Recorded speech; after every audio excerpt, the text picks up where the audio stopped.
Guys, welcome back to my channel మాన్సా కాసం. So నా ప్రీవియస్ ఎపిసోడ్స్ షార్ట్స్ మీరు చూస్తుంటే మీకు కనిపిస్తుంది. ఆల్మోస్ట్ నాకు 1 వీక్ నుంచి షార్ట్స్ నుంచి నాకు పింపుల్స్ కనిపిస్తున్నాయి చీక్ మీద. అండ్ నాకు యూజువలీ అంత పింపుల్స్ ఎక్కువ అవ్వవు, బట్ ఈసారి ఎందుకో చాలా ఎక్కువ పింపుల్స్ అయినాయి. మేబీ బికాజ్ ఆఫ్ సమ్మరో వేడియో ఏంటో మరి. సో నాకేమో చేతులు ఆగట్లేదు, అది పింపుల్ అయిన కొద్దీ నేను దాన్ని గిచ్చేస్తున్నా నాకు స్కిన్ ఇరిటేషన్కి. బట్ ఎప్పుడు మనం పింపుల్స్ని గిచ్చొద్దు, అవి స్టబన్ మార్క్స్ అయిపోతే అసలు దాని తర్వాత ఎన్ని క్రీమ్స్ పెట్టినా పోను కూడా పోవు. ఆల్రెడీ నేను ఇక్కడ గిచ్చా. ఇదంటే ఇది ఇగ్నోర్ చేయండి, ఇది ఎందుకంటే నాకు చిన్నప్పుడు అమ్మవారు అయితే అప్పుడు వచ్చిన పింపుల్ అది.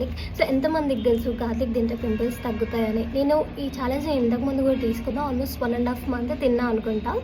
పింపుల్స్ అయితే చాలా తగ్గుతాయి, నాకు మంచి రిజల్ట్ వచ్చింది. కాకపోతే మనకి ఎట్లా ఉంటుంది అంటే ప్రాబ్లం ఉన్నంత వరకు దానికి సొల్యూషన్ వెతుకుతాం, ప్రాబ్లమ్ సాల్వ్ అయిపోతే మళ్ళీ దాన్ని ఇగ్నోర్ చేసేస్తాం కదా. సేమ్ అట్లనే నాకు పింపుల్స్ తగ్గి కొంచెం ఫేస్ అంతా క్లీన్ అయ్యే వరకు డెడికేటివ్గా దాన్ని రోజు తిన్నా.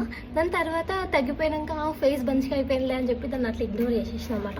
సో నాకు ఇప్పుడు మళ్ళీ పింపుల్స్ అవుతున్నాయి, ఫేస్ అంతా డ్రై అవుతుంది. 25 daysలోనే నాకు రిజల్ట్ కనిపించేసింది. ఇవి తిన్నాక పింపుల్స్ తగ్గి ఫేస్ క్లీన్ అవ్వడం, హైడ్రేటింగ్ అవ్వడం. మేబీ కొంతమందికి ఇంకొంచెం ఎక్కువ టైం పడుతుండొచ్చు, ఎందుకంటే కొంతమందికి చాలా స్టబన్ పింపుల్స్ ఉంటాయి అన్నమాట. అవి చాలా టైం టేకింగ్లో తగ్గుతాయి. జస్ట్ లైక్ ఆ స్టబన్ ఫ్యాట్ పింపుల్స్ కూడా కొన్నిసార్లు స్టబన్ ఉంటాయి, నీలాగా నాలాగా. సో నాకైతే ఒక 25 days టైం పట్టింది. మీరు కూడా తిని చూడండి. ఈ జర్నీలో ఎవరెవరు వస్తున్నారు, ఎవరెవరు తింటున్నారు, please comment me down. And 25 days పెట్టుకుందామా? ఓకే, 30 days తర్వాత విల్ చెక్ ఇట్ అవుట్. ఎంతమంది పింపుల్స్ తగ్గినాయి, నావి ఎంతవరకు తగ్గినాయో చూద్దాం. యాజ్ ఆఫ్ నాకు ఇన్ని పింపుల్స్ ఉన్నాయి. టింగ్ టింగ్ టింగ్.